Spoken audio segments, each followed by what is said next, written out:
ზოგადად ეს მხოლოდ ერთი კომპონენტია ქალაქის მართვაში და მართვის კრიზისია რეალურად, მაგრამ ეს ერთი ფაქტიც, რომელიც ბევრმა თბილისელმა ფიზიკურად ნახა საკუთარი თვალით, ბევრმა სოციალური ქსელებით და ტელევიზიების საშუალებით, ყველამ ნახა, როგორ დაიტბორა ფაქტობრივად ნახევარი თბილისი, დიდი ღომი, გდანის ნაწილი, ვარკეთილის ნაწილი, ხეივანი აღმაშენებლის და სხვა ლოკაციები და მართლა საინტერესო იყო დღეს მთავრობის ხდომაზე, რა სიტყოდა კახა კალაძე, რა არგუმენტებს მოიყვანდა, როგორ იმართლებდა თავს და მისთვისაც კი სრულიად გაუგონარი პასუხი გასცა. პასუხი იყო ასეთი, რომ მსგავსი წვიმა ყველგან მოდის და მსგავსი რამ სხვაგანაც ხდება, რაც აბსოლუტურად მიუღებელია. ეხლა არ მგონია თბილისელებს საინტერესებდეთ, რა ხდება არხანგელსკში, ირკუტსკში ან არ ვიცი, სხვა ქალაქებში. თუ მაინც სხვათა შორის ძლიერი წვიმა და დაიტბორა. თუ მაინც და მაინც მაგალითები უნდა ავიღოთ, მაშინ ავიღოთ ისეთი ქვეყნის მაგალითები, ან ისეთი ქალაქის მაგალითები, სადაც მსგავსი დატბორვები აღარ ხდება.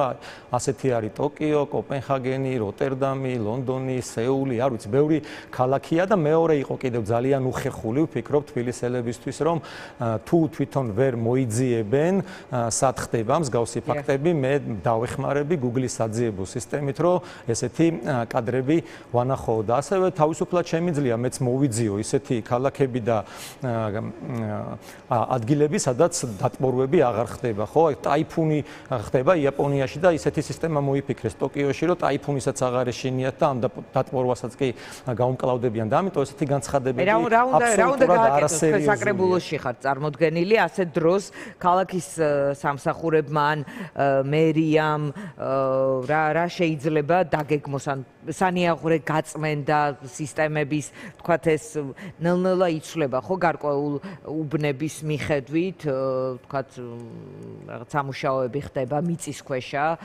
და ჩვენ ნახეთ რამდენიმე უბანში იყო ეს ჩატარებული, მაგრამ როგორც ჩანს ესეც არ არის საკმარისი. აი რა სქემა გექნებოდათ თქვენ, რა რჩევა და შემდეგ კითხავთ აუცილებლად საკრებულოს ფორმატს როგორ გამოიყენებთ თქვენ ამ თემებზე სასაუბრად. უპირველეს ყოვლისა, რაც უნდა გააკეთონ, არის პასუხისმგებლობის აღება და პრობლემის აღიარება.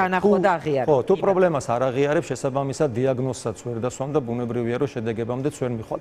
სწორედ აი დიდი გამოხმაურების შემდეგ, რაც იყო სოციალურ მედიაში, ტელევიზიაში, ჩვენი კოალიციის ლელოძლიერი საქართველოს მხრიდანაც ჩვენ ბრიფინგიც ჰქონდა დღესაც თქვენ ახსენეთ, გამოაცხადეს დიანა ტენდერი საპროექტო დოკუმენტაციის მომზადებაზე, რომ თბილისში გააკეთონ სანიაღვრე და სადრენაჟე სისტემები. აი ეს უნდა გაეკეთებინათ ბევრად ადრე და წლების განმავლობაში ეს პრობლემა არ უნდა ყოფილიყო. პირველად ხო არ დაიტბორა დიდი ღომი ყოველი წვიმის შემდეგ. კონკრეტულად ამ ლოკაციაზე, იმიტომ ვლაპარაკობ, რომ ეს ლოკაცია ყველაზე ნათელი გამოხატულებაა, როგორ ურბანულად არასწორად ვითარდება თბილისი. იქ მხოლოდ კორპუსები იდგმება, კორპუსების რაოდენობა იზრდება, მაგრამ ინფრასტრუქტურული განვითარება არ მიყვება.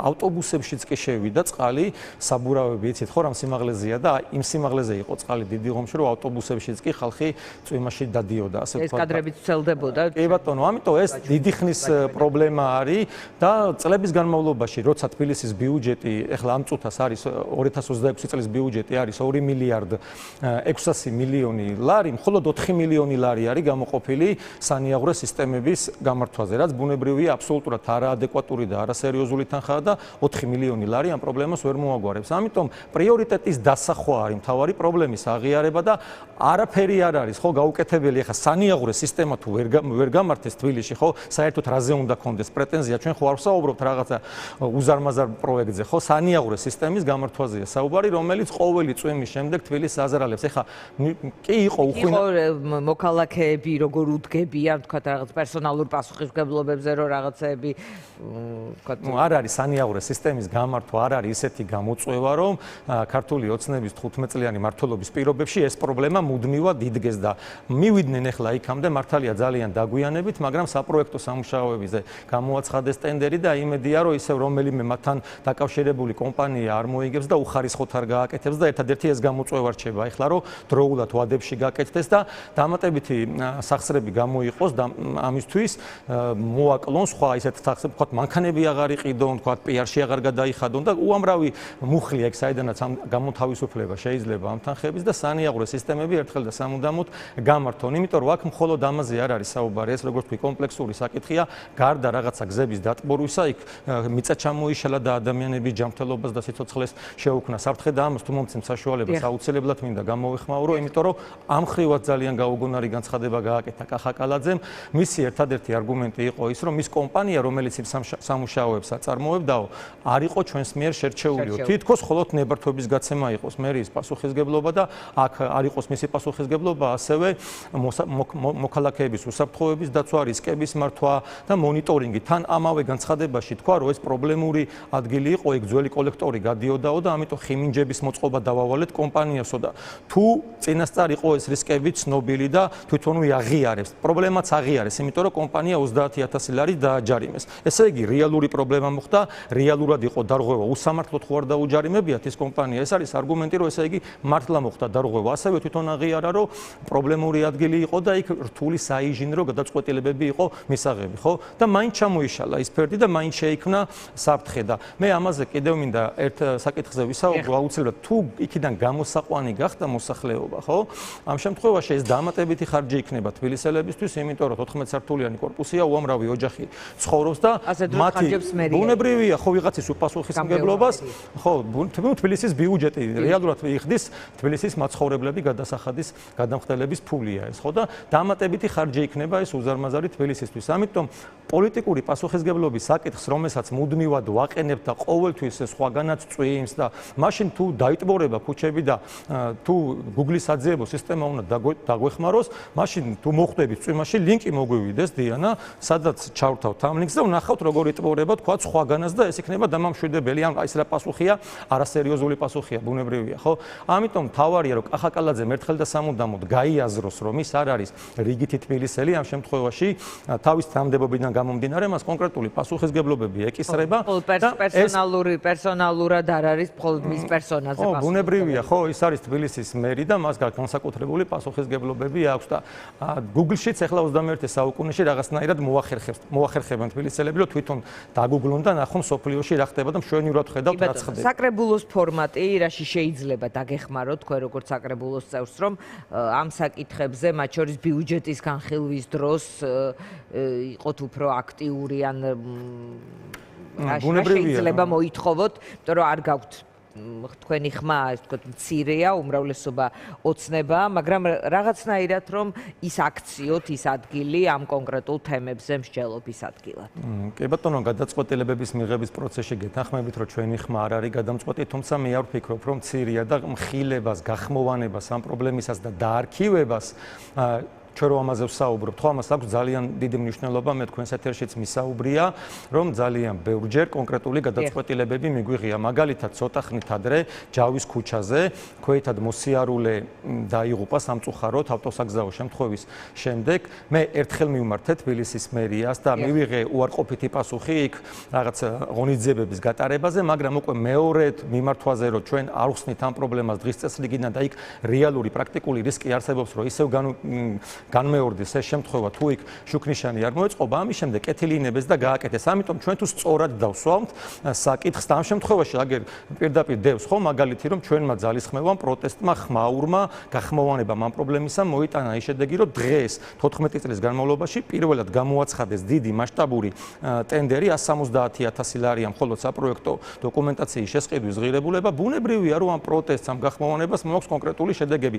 ამიტომ ჩვენ თუ არგუმენტირებულად ყოველგვარი პოლიტიკური პოპულიზმისა და სპეკულაციების გარეშე რეალურად დავსვათ პრობლემას, დავანახებთ ამ მოსახლეობას. მე მოსახლეობა ამ პროტესტში აუცილებლად თაყვება, აგერ კარგი სიუჟეტი იყო ძალიან ვუყურეთ თქვენი ჟურნალისტების მიერ გაშუქებული ლუბლიანის ქუჩაზე.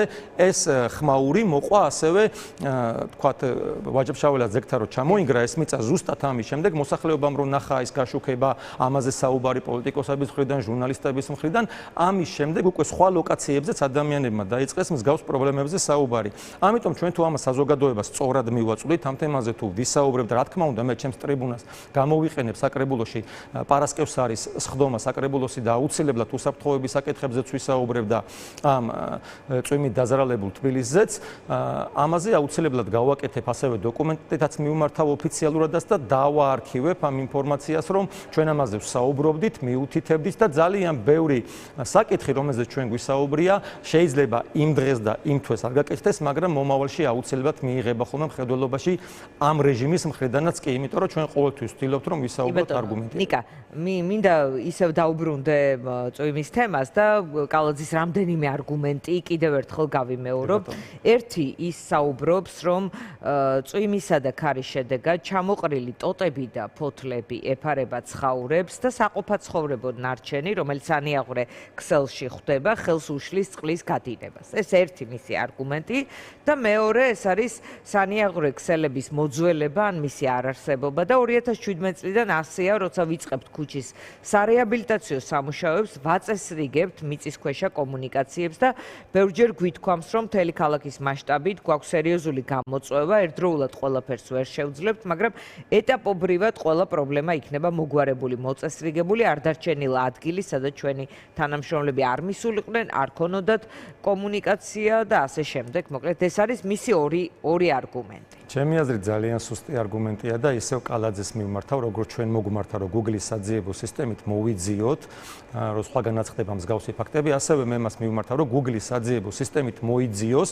უამრავი კადრია, ჩემს TikTok გვერდზე ზდევს, შემიძლია გავუგზავნო, როგორ იტბორება წვიმის დროს წერეთლის გამზირი. ესეთი არაერთი ვიდეო არსებობს სოციალურ ქსელში და წერეთლის გამზირი არის ის ბოლო პროექტი, რომელიც თბილისის მერიამ განახორციელა და იქაც როგორც კალაძე საუბრობს ამ თავის განცხადებაში, მთელი ქვედა კომუნიკაციები გამოიცვალა, მოეწყო ახალი სანიაღვრე სისტემები და წერეთლის გამზირი კალაძის ლოგიკით მაშინ არ უნდა დატბორილიყო. მაშინ გაგვცეს პასუხი, რატო იტბორება წერეთლის გამზირი ყოველი წვიმის შემდეგ. ის ხო ახლად რეაბილიტირებულია, ამიტომ არ არის აქ ამაზე საქმე. მე მახსოვს ბექაყორშიას ძალიან სასაცილო, ასე ვთქვა და თან სერიოზული სიუჟეტიც, როცა დაურეკეს წერეთლის პროექტის განმახორციელებას და ის ცნობილი გუთენ ტრაკენის ეს ყველაფერი ხო კარგად ვიცი და ამიტომ თბილისელებს ეს ვეღარ მოატყუებს, იმიტომ რომ ეს არის აბსოლუტურად სუსტი, არასერიოზული საუბარი, იმიტომ რომ ის კომპანია, რომელიც წერეთლის გამზირის რეაბილიტაციას აკეთებდა, შემდეგ ნახეთ, რომ მოხსნეს საერთოდ იქიდან და გადაიყვანეს კასპში თუ ხაშურში, იქ გააგრძელებინეს შემდეგ სამუშაოები და ყოველი წვიმის შემდეგ ასევე დიდი დიღომიც ახლად რეაბილიტირებულია, იქ ქუჩები ბუნებრივია, რომ ეხლა შენდება, ეხლა მიდის ურბანული განვითარება აბსოლუტურად ცუდად და დიდი დიღომიც ამიტომ იტბორება ესე ხშირად. ამიტომ ეს არგუმენტი ჩემი აზრით დავასაბუთე, რომ აბსოლუტურად არასერიოზული და ძალიან სუსტია.